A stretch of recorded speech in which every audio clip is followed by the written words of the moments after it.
Saya ucapkan selamat pagi, salam sejahtera untuk kita semua. Perkenalkan, nama saya Leni. Di sini saya akan menjelaskan bagaimana metode yang bisa kita gunakan untuk mengajar pada siswa didik kita yang mungkin berada di kelas rendah. Karena sebagai seorang guru, untuk mengajar atau mendidik siswi kita yang masih di kelas rendah itu begitu banyak kesulitan-kesulitan, mungkin dengan melalui proses penyampaian kita yang membuat siswa didik kita tidak cepat paham atau tidak cepat mengerti dengan apa yang kita sampaikan. Jadi untuk kita sebagai seorang guru untuk menghadapi siswa didik kita yang masih di kelas 1, 2, atau 3, itu tidak bisa kita gunakan dengan hanya menggunakan bahan ajar yang ada di dalam materi kita atau buku kita. Jadi untuk menghadapi siswa didik kita bisa menggunakan proses belajar seperti di lingkungan luar sekolah atau di taman sekolah, atau bisa belajar sambil bermain, belajar sambil bercerita atau berdongeng, dan masih banyak cara-cara lain. Suatu contoh yang bisa saya sampaikan, saya menggunakan metode ini.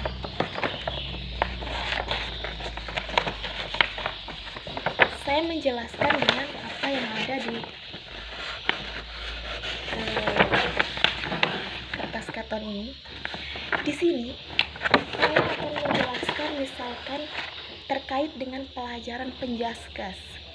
Jadi, kalau anak-anak kelas 1, kelas 2, atau kelas 3, jika kita hanya fokus menyampaikan dengan materi pelajaran penjaskas yang ada di buku materi pegangan kita sebagai seorang guru, mereka tidak akan pernah paham dengan apa yang kita sampaikan.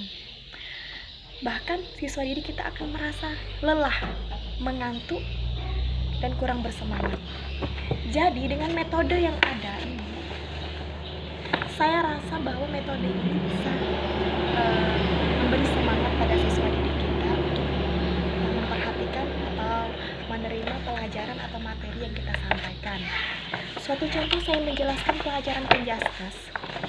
Di sini saya akan menjelaskan penyakit menular dan penyakit yang tidak menular. Sebagai seorang guru,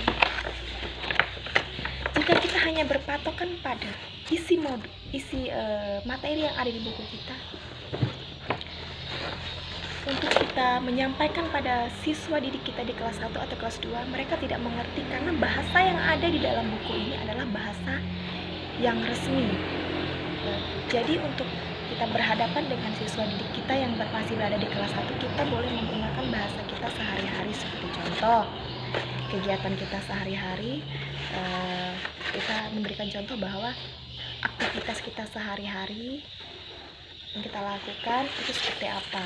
Seperti contoh ini, di sini adalah saya menjelaskan bagaimana penyakit menular. Penyakit menular itu apa saja, anak-anak?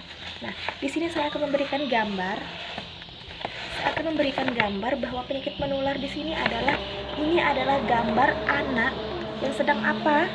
Nah, anak-anak boleh menjawab sesuai dengan apa yang ada pada foto ini, pada gambar ini. Di sini tertera bahwa gambar anak-anak sedang membuang bilang saya ingus, kotoran, karena anak ini menggambarkan bahwa ia sedang pilek. Nah, kita bisa bertanya kembali kepada siswa didik kita, kira-kira penyakit ini menular atau tidak? Nah, kemudian ini adalah penyakit TBC. Mungkin anak-anak yang masih kelas 1, kelas 2, mereka belum mengenal yang namanya penyakit TBC. Bahkan mereka akan bertanya, penyakit TBC itu seperti apa? Nah, kita jelaskan penyakit TBC itu seperti ini. Ada di sini kita jelaskan. Bisa kita menggunakan dengan bahasa sehari-hari yang bisa mempermudah mereka untuk memahami dengan apa yang kita sampaikan. Kemudian dengan di sini etika batuk. Nah, kita bisa menjelaskan kepada anak-anak bahwa kalau kita sedang batuk, etikanya bagaimana? Aturannya bagaimana? Apakah kita harus batuk di hadapan teman atau menutup mulut kita atau bagaimana? Nah, itu di sini kita bisa menjelaskan kepada peserta didik kita. Nah, cara pencegahannya bagaimana? Nah, bisa kita jelaskan. Kemudian di sini juga kita bisa menjelaskan kepada peserta didik kita bahwa ini adalah penyakit yang lagi tren saat ini. Nah, karena ini adalah musim pandemi, karena kita tidak bisa bertatap muka. Nah, ini adalah jenis penyakit yang sangat berbahaya. Nah, ini bisa kita jelaskan kepada anak-anak kita. Nah, untuk pandemi ini pencegahannya bagaimana? Bisa menggunakan masker. Nah, seperti ini contohnya. Oke. Kemudian, di antara penyakit yang menular juga ada jenis penyakit yang tidak menular. Jenis penyakit tidak menular itu bukan berarti dia tidak berbahaya, tetapi dia tidak bisa menular secara langsung seperti bersentuhan langsung dan sebagainya. Nah, di sini saya beri satu contoh bahwa penyakit yang tidak menular itu adalah seperti penyakit jantung.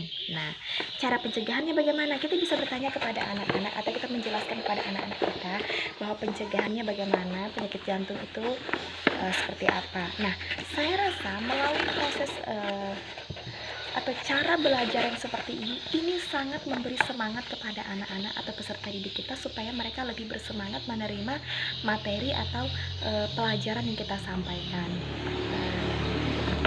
Saya rasa sebagai seorang guru, kalau kita melakukan cara seperti ini, kemungkinan siswa didik kita akan lebih senang menerima pelajaran atau materi yang kita sampaikan. Mungkin itu saja dari saya pribadi. Saya ucapkan terima kasih atas perhatian.